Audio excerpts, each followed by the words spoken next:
So, happy weekend, uranium friends. SMR. What a week for this thing, huh? So, yeah, we have some short reports out. We have some newsletter capitulation, supposedly. We have a monster daily waterfall drop. So, I mean, let's look at it. See what our approach is going to be. I know what my approach is.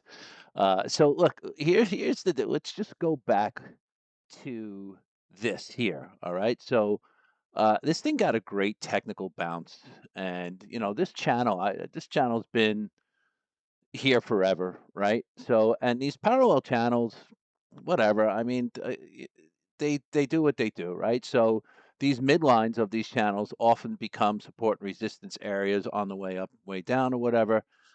You can kind of see a lot of the action there.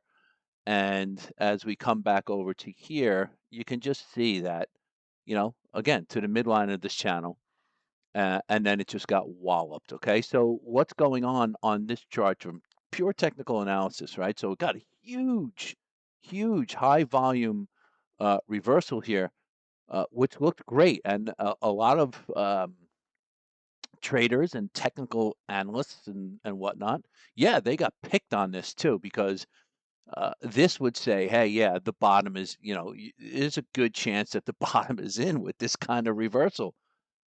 But lo and behold, on SMR, it's not, right? And, the level, what's the level that it got rejected at? We got these 50-day moving averages and the middle of the channel.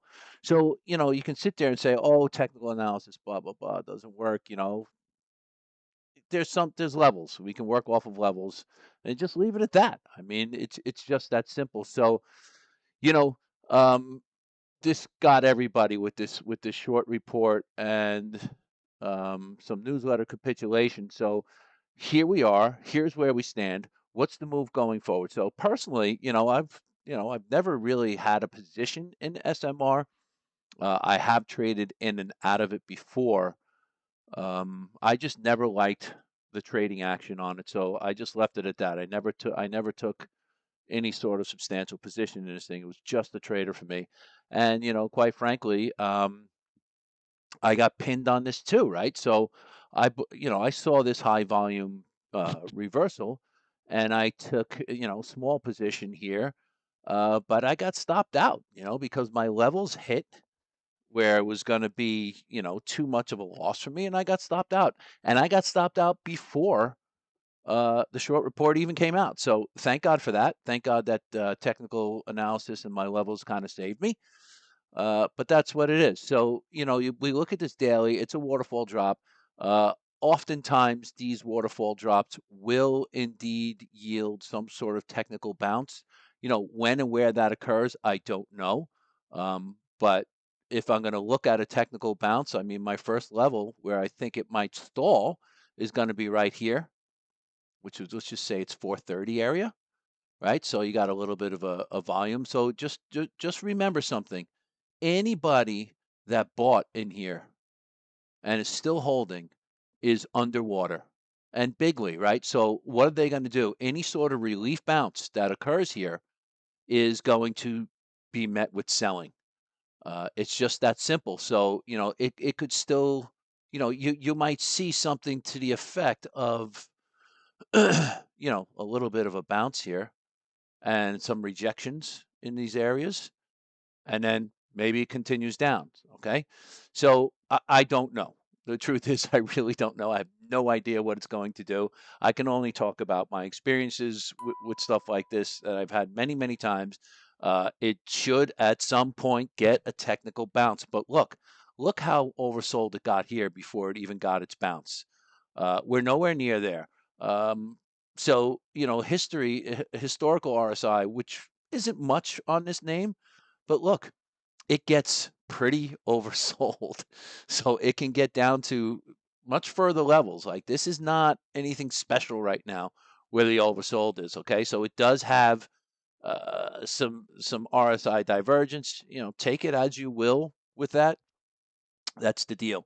Uh, just a quick look at the weekly. I mean, that is some kind of bar there, right? So here, if you look at the RSI, yeah, I mean, you've got this bottom, and it doesn't really if it gets past this 28, 25 area, well, then the RSI is starting to have a behavior change. But it's all about this channel, and it's all about where this thing goes from here. So how do you approach it? I mean, how would I approach it? I am not really interested in buying this stock. I really never was. I would rather, if I'm going to play this part of the space, I'm dealing with BWXT, far superior name, far superior price action, more liquidity, option chain, what have you, government contracts, the whole thing. I don't know why anybody, if you're looking at this space with these nuclear reactors, small nuclear reactors, I mean, so's Rolls-Royce. I mean, Rolls-Royce is coming in too pretty hard and looking like they're doing some good stuff. I haven't really looked too much at X Energy. I don't deal with SPACs. I don't like them.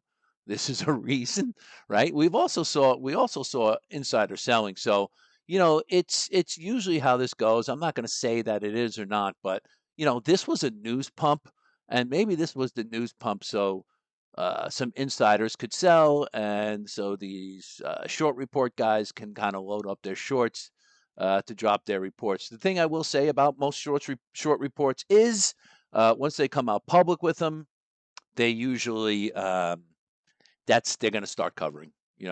That's they're just getting that last little juice out of it, and they want to start covering, right? So again, this could see a technical bounce. I mean, if I'm looking at it, which I'm not, how would I play this? So if I come to this hourly chart again, this was the news pump, right? So it did get itself a nice little bounce here, but definitely created levels that it just couldn't get over, right? So you did get your little hourly trend change. So aggressive bulls are going to look at this level here.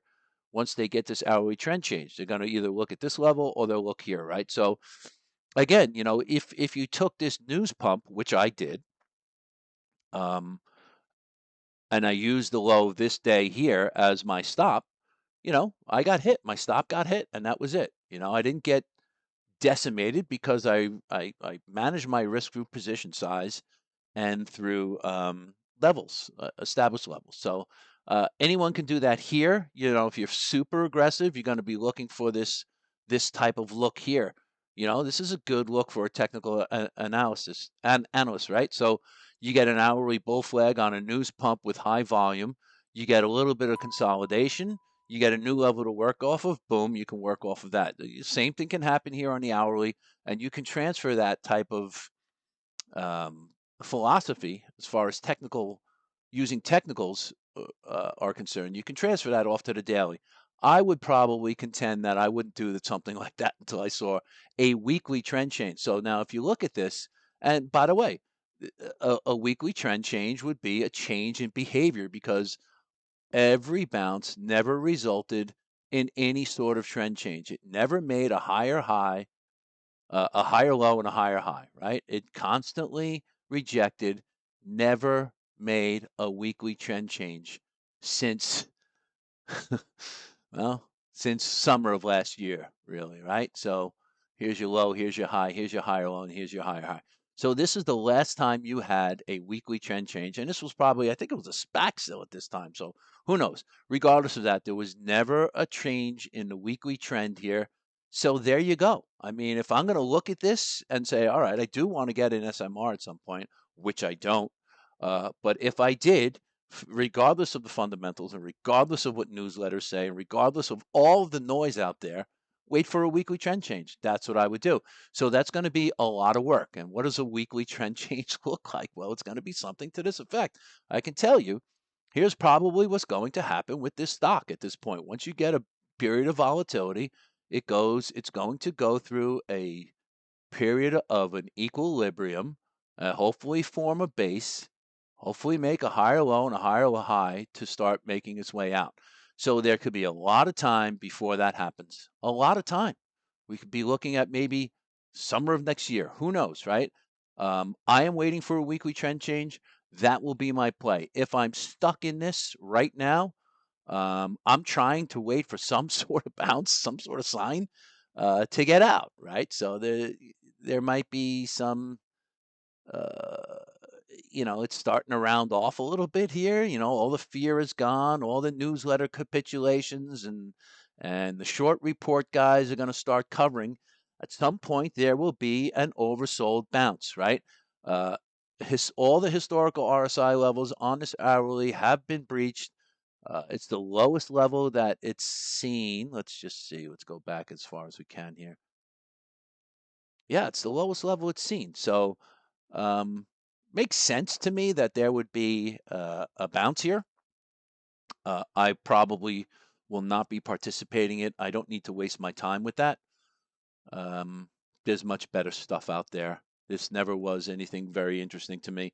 Anything that SPACs, I kind of stay away. And that's the deal. Trying to get out, wait for the bounce.